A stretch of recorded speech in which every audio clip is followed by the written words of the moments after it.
السلام علیکم ورحمۃ اللہ وبرکاتہ۔ بسم اللہ الرحمن الرحیم۔ معزز ناظرین، ہم اپنے چینل ایم قاسمی پر آپ کا خیر مقدم کرتے ہیں اور آپ کو خوش آمدید کہتے ہیں۔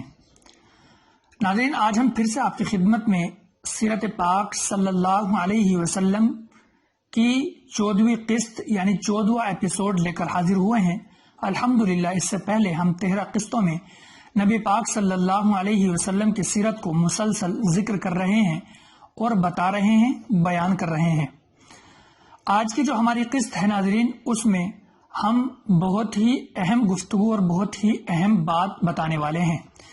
جیسا کہ ہم نے 13ویں قسط کے آخر میں بتایا تھا کہ اللہ کے نبی صلی اللہ علیہ وسلم اور صحابہ کرام کو جب کافر اور دشمن بہت زیادہ ستا رہے تھے اور بہت زیادہ پریشان کر رہے تھے، اس وقت اللہ کے نبی صلی اللہ علیہ وسلم نے صحابہ کرام کو یہ مشورہ دیا تھا کہ آپ یہاں سے ہجرت کر کے حبشہ تشریف لے جائیں، کیونکہ وہاں کا بادشاہ جو ہے وہ بہت ہی نرم دل ہے، بہت اچھا ہے، وہ ظلم نہیں کرتا ہے۔ تو صحابہ کرام نے وہاں سے ہجرت کی، 2 مرتبہ ہجرت ہوئی، جس کے تعلق سے ہم نے پچھلی قسط میں بتایا تھا۔ بادشاہ نے ان کو رہنے کی اجازت دے دی اور بڑی اچھی زندگی صحابہ کرام حبشہ میں گزارنے لگے۔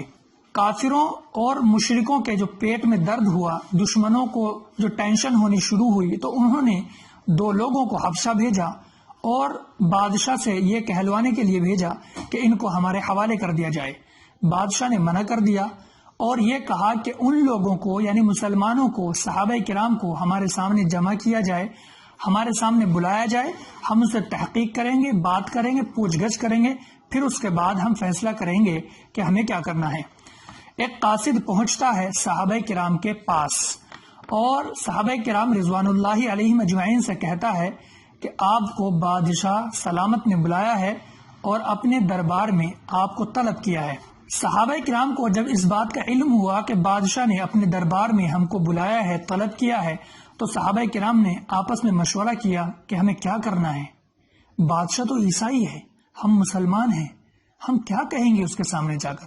حضرت جعفر رضی اللہ تعالیٰ عنہ جو حضرت علی رضی اللہ تعالیٰ عنہ کے بھائی تھے، انہوں نے کہا کہ کیا کہنا ہے، کس بات کی فکر ہے، وہی کہیں گے جو ہم کو اللہ کے رسول صلی اللہ علیہ وسلم نے بتایا ہے، جو ہم نے اللہ کے نبی سے سیکھا ہے، وہی ہم بتائیں گے جا کر کے۔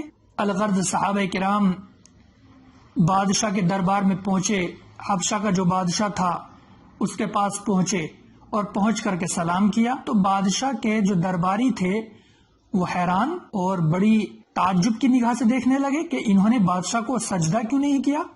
بادشاہ کے دربار میں جو آتا ہے بادشاہ کو سجدہ کرتا ہے، انہوں نے سجدہ نہیں کیا، صرف سلام کیا۔ اور یہ بھی بتایا جاتا ہے کہ بادشاہ نے کہا کہ تم نے ہم کو سجدہ کیوں نہیں کیا، ہم کو تو سب سجدہ کرتے ہیں۔ تو اللہ کے نبی صلی اللہ علیہ وسلم کے ان صحابہ نے، ساتھیوں نے اور ان مسلمانوں نے یہ کہا کہ ہم اللہ کے سوا کسی کو سجدہ نہیں کرتے، ہم اپنے رسول کے پاس بھی جب جاتے ہیں تو سلام کرتے ہیں اور آپس میں بھی سلام کرتے ہیں۔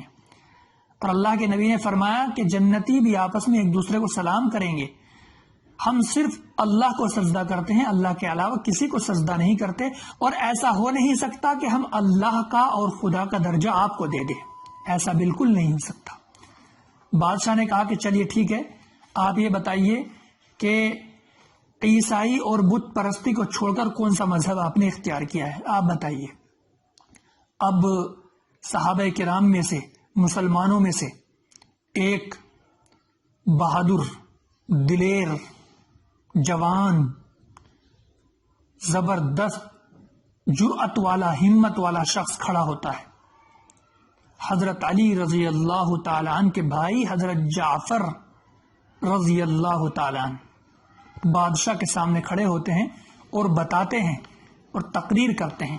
بادشاہ کے سامنے کھڑے ہوئے بڑی دلیری کے ساتھ، بہادری کے ساتھ، ہمت کے ساتھ، اور کہا، اے بادشاہ، ہم سب نادان تھے، جاہل تھے، ناواقف تھے، بتوں کو پوجتے تھے اور مردار کھاتے تھے، اور الگ الگ طرح کی بے حیائی میں ہم مشغول رہتے تھے، رشتے ناتوں کو ہم توڑتے تھے، پڑوسیوں کے ساتھ ہم بدسلوکی کرتے تھے، پڑوسیوں کو ستاتے تھے، پڑوسیوں پر ظلم کرتے تھے۔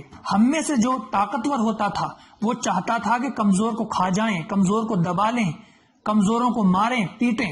حضرت جعفر نے اور مفصل طریقے سے حبشہ کے بادشاہ کے سامنے گفتگو رکھی اور فرمایا کہ جب یہ سلسلہ چل رہا تھا جہالت کا تو اس وقت اللہ نے ہم پر فضل کیا اور اپنا پیغمبر بھیجا، ایسا پیغمبر جو پاک صاف، جس کی زندگی پاک اور مقدس، جو سچا صادق امین، جس کے معاملات بہت ہی صاف، جس نے ہم کو سبق دیا کہ حرام کو چھوڑ دو، مردار کو کھانا چھوڑ دو، پڑوسیوں کو ستانا چھوڑ دو، اگر آپ طاقتور ہو تو کمزوروں پر ظلم کرنا چھوڑ دو، رشتہ داروں سے تعلق توڑنا چھوڑ دو، رشتہ داروں سے تعلق کو جوڑو اور اپنے آپ کو اچھا بناؤ، سچا بناؤ، اپنی زندگی کے اندر سچائی کو شامل کرو، امانت داری اختیار کرو، ایمانداری اختیار کرو، جھوٹ بولنا چھوڑ دو۔ الغرض حضرت جعفر رضی اللہ تعالیٰ نے فرمایا کہ وہ پیغمبر ہمارے پاس آیا اور اس نے ہمارے سامنے اللہ کا دین پیش کیا، اچھی باتیں ہم کو بتائیں اور ہم کو بتایا کہ اللہ ایک ہے، سب کچھ وہی کرتا ہے، وہی جلاتا ہے، وہی مارتا ہے، وہی دنیا کو چلا رہا ہے اور وہی سب کچھ کر سکتا ہے۔ اس طریقے سے حضرت جعفر رضی اللہ تعالیٰ عنہ نے گفتگو پیش کی اور یہی حضرت جعفر رضی اللہ تعالیٰ عنہ کی گفتگو کا مقصد اور نچوڑ تھا کہ اللہ کی وحدانیت اور رسول کی رسالت کو پیش کیا۔ اور حضرت جعفر رضی اللہ تعالیٰ عنہ نے فرمایا کہ ہم بتوں کی پوجا کرتے تھے، ہم بتوں کے سامنے سر جھکاتے تھے، اس محمد نے اور پیغمبر نے ہم سے یک لخت اور ایک دم ان سب کو چھوڑنے کے لیے کہا کہ ان سب کو چھوڑ دو، صرف اللہ کی عبادت کرو۔ اور اس پیغمبر نے ہمیں تمام بے حیائیوں سے، باطل کاموں سے، غلط کاموں سے اور ناحق سے رکنے کے لیے کہا اور یتیم کا مال کھانے سے منع کیا اور ہم کو پاک دامن لوگوں پر تہمت لگانے سے منع کیا اور یہ حکم دیا کہ صرف اللہ کی عبادت کرو، زکوٰۃ دو اور نماز پڑھو۔ یہ اس پیغمبر نے ہم کو حکم دیا۔ ناظرین، حضرت جعفر رضی اللہ تعالیٰ عنہ کی یہ جرأت مندانہ تقریر اور اسپیچ اور بیان جب اس بادشاہ کے سامنے ہوا، تمام کے تمام درباریوں کے سامنے ہوا، تو سب بڑی خاموشی کے ساتھ، سکون کے ساتھ سنتے رہے۔ اس بادشاہ نے کہا کہ چلو وہ کلام اور وہ جو چیز آپ بتا رہے ہو اللہ کی جانب سے اتری ہے محمد پر، تمہارے پیغمبر پر، وہ سناؤ کیا ہے۔ حضرت جعفر رضی اللہ تعالی عنہ نے سورہ مریم کی شروع کی آیتیں اس دربار میں پڑھیں۔ ان آیتوں کو سن کر بادشاہ بھی اور اس کے درباری بھی رونے لگے اور بادشاہ کی داڑھی تر ہو گئی آنسوؤں سے، اور اس نے کہا یہ تو وہی کلام ہے جو حضرت عیسیٰ پر آیا تھا، یہ تو ایسا لگتا ہے کہ حضرت عیسیٰ علیہ السلام پر جہاں سے کلام آیا تھا وہیں سے یہ آیا ہے۔ حضرین، اس کے بعد اس بادشاہ نے مسلمانوں سے یہ کہہ دیا کہ میں تمہیں بالکل بھی نقصان نہیں پہنچانے دوں گا، تم بے فکر ہو کر رہیں، بغیر کسی ٹینشن کے، بغیر کسی ڈر کے، بغیر کسی خوف کے آپ رہیں۔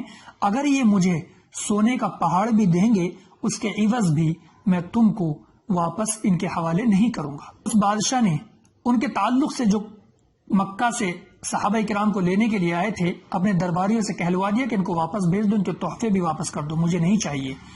وہ دونوں وہاں سے نکلے اور پھر انہوں نے جا کر کے مشورہ کیا کہ اب کی مرتبہ جب ہم بادشاہ کے پاس جائیں گے نا تو اس طریقے سے بات رکھیں گے کہ بادشاہ کو غصہ آئے گا اور ان کو ہمارے حوالے کر دے گا بادشاہ۔ اگلے دن پھر پہنچے اور بادشاہ سے کہا بادشاہ سلامت، آپ عیسائی ہیں، حضرت عیسیٰ کو مانتے ہیں اور یہ تو حضرت عیسیٰ کے بارے میں بہت زیادہ الٹی سیدھی باتیں کرتے ہیں، ان کے چکر میں کہاں گئے آپ؟ بادشاہ نے پھر صحابہ کرام کو بلایا۔ صحابہ کرام کو پتا چلا کہ حضرت عیسیٰ علیہ السلام کے بارے میں معلوم کیا جائے گا، تو انہوں نے کہا کہ ہم کیا کہیں گے؟ تو ان میں سے صحابہ کرام میں سے کسی نے کہا کہ کیا کہیں گے؟ وہی کہیں گے جو ہمارے رسول نے ہم کو بتایا ہے، پیغمبر نے بتایا ہے۔ تو حضرت جعفر رضی اللہ تعالیٰ عنہ اور تمام ساتھی بادشاہ کے دربار میں پہنچے اور بادشاہ نے معلوم کیا کہ آپ حضرت عیسیٰ کے بارے میں کیا کہتے ہیں؟ صحابہ کرام نے کہا کہ کچھ نہیں، ہم تو یہی مانتے ہیں کہ حضرت عیسیٰ علیہ السلام اللہ کے بندے اور رسول ہیں۔ فوراً بادشاہ نے ایک تنکا اٹھایا اور یہ کہا کہ انہوں نے بالکل سچ کہا ہے، اور اس بادشاہ نے کہا کہ حضرت عیسیٰ علیہ السلام اس تنکے کے برابر بھی اس سے زیادہ نہیں ہے جو انہوں نے بتایا ہے۔ جب بادشاہ نے ایسا کہا تو درباری ناک بھوں چڑھانے لگے۔ بادشاہ نے کہا کہ نہیں، کتنی ہی ناک بھوں چڑھا لیں آپ، میں سچائی سے منہ نہیں موڑ سکتا، جو بات یہ کہہ رہے ہیں وہی سچ ہے اور حق ہے۔ پھر حضرت جعفر رضی اللہ تعالیٰ نے کہا کہ بادشاہ سلامت، ہم آپ کے حوالے سے ان سے 3 سوال کرنا چاہتے ہیں، کافروں سے، ان دونوں لوگوں سے، کیجئے سوال کیا کر رہے ہیں۔ حضرت جعفر نے کہا کہ بادشاہ سلامت آپ ان سے معلوم کیجئے کہ کیا ہم کسی کی قید میں تھے جو وہاں سے نکل کر کے ہم بھاگے ہیں، جو ہمیں لینے کے لیے آ گئے؟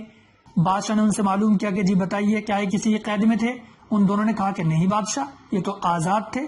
پھر حضرت جعفر نے بادشاہ سے کہا کہ ان سے دوسرا سوال یہ کیجئے کہ کیا ہم کسی کا خون کر کے بھاگے ہیں جو یہ ہمیں لینے کے لیے آ گئے؟ بادشاہ نے ان سے معلوم کیا، انہوں نے کہا کہ نہیں، انہوں نے کسی کا خون نہیں کیا۔ پھر کہا کہ ان سے معلوم کیجئے کہ کیا ہم نے کسی کا مال ہڑپا ہے، ہم نے کسی کا مال دبایا ہے جو یہ ہمیں پکڑنے کے لیے آ گئے، اور اگر ہم نے کسی کا مال لیا بھی ہے تو ہم دینے کے لیے تیار ہیں۔ اس بادشاہ نے کہا ان دونوں کافروں سے کہ اگر انہوں نے کسی کا مال لیا ہے تو میں اپنی طرف سے اس کو ادا کرنے کے لیے تیار ہوں۔ بادشاہ نے مکمل طور سے مسلمانوں کا ساتھ دیا اور ان کافروں کو اپنے دربار سے تھتکار کر کے نکال دیا کہ آپ جائیے یہاں سے، میں آپ کے حوالے نہیں کروں گا۔ وہ دونوں کافر وہاں سے رسوا ہو کر کے نکلے اور بادشاہ نے صحابہ کرام کا بڑا احترام کیا۔ اس کے بعد حبشہ میں صحابہ کرام رہتے رہے۔ پھر جب اللہ کے نبی صلی اللہ علیہ وسلم سے یہ ملنے کے لیے گئے حضرت جعفر اور صحابہ کرام، تو اس بادشاہ نے سفر کے لیے سامان تیار کر کے دیا، کھانے پینے کا سامان، اور بہت اچھی طریقے سے آپ کو ودا کیا۔ ایک قاصد بھی بھیجا اور یہ کہا کہ آپ پوری بات بتانا محمد سے جا کر، اپنے پیغمبر سے جا کر ہم نے جو آپ کے ساتھ سلوک کیا ہے، اور محمد سے کہنا کہ میرے لیے دعائے مغفرت کرے۔ یہ تمام کے تمام صحابہ کرام اللہ کے نبی صلی اللہ علیہ وسلم کی خدمت میں پہنچے۔ قاصد بھی پہنچا، اللہ کے نبی نے حضرت جعفر کو گلے لگایا، پھر فرمایا کہ ایک قاصد حبشہ کے بادشاہ نے بھیجا ہے۔ اس قاصد نے پوری بات بتائی، حضرت جعفر نے بتائی پوری بات اللہ کے نبی سے کہ حبشہ کے بادشاہ نے ہمارے ساتھ بہت اچھا سلوک کیا ہے، اور اس نے یہ کہا ہے کہ محمد سے کہنا کہ میرے لیے دعائے مغفرت کرے۔ اللہ کے نبی صلی اللہ علیہ وسلم نے حبشہ کے بادشاہ کے لیے دعائے مغفرت کی۔ ناظرین، یہ حبشہ کی ہجرت کا پورا واقعہ جو ہم نے آپ کے سامنے پیش کیا ہے اس 14ویں قسط میں، اس 14ویں ایپیسوڈ میں، انشاءاللہ ناظرین ہم پھر سے آپ کی خدمت میں 15ویں قسط اور 15واں ایپیسوڈ لے کر حاضر ہوں گے۔ اس میں ہم آپ کو بتائیں گے کہ جب یہ لوگ رسوا ہو کر دونوں کافر مکہ پہنچے تو پھر انہوں نے کیا کیا، آگے کو کیا واقعہ پیش آیا، اور انشاءاللہ ہم آپ کے سامنے حضرت عمر رضی اللہ تعالیٰ عنہ کے ایمان لانے کا واقعہ بھی پیش کریں گے اور آپ کو بتائیں گے، اور یہ بھی بتائیں گے کہ یہ 2 لوگ جب مکہ واپس پہنچ گئے تو پھر انہوں نے کیا کہا اور کافروں نے پھر کیا کیا، کیسے کیا ہوا اور کیا واقعہ پیش آیا۔ ناظرین، یہ قسط یہیں تک، یہ ایپیسوڈ یہیں تک، جڑے رہیے، سنتے رہیے نبی پاک صلی اللہ علیہ وسلم کی سیرت اور زندگی کے حالات۔ اللہ سے دعا کیجیے اللہ آسان فرما دے، قبول فرما لے۔ السلام علیکم ورحمۃ اللہ وبرکاتہ۔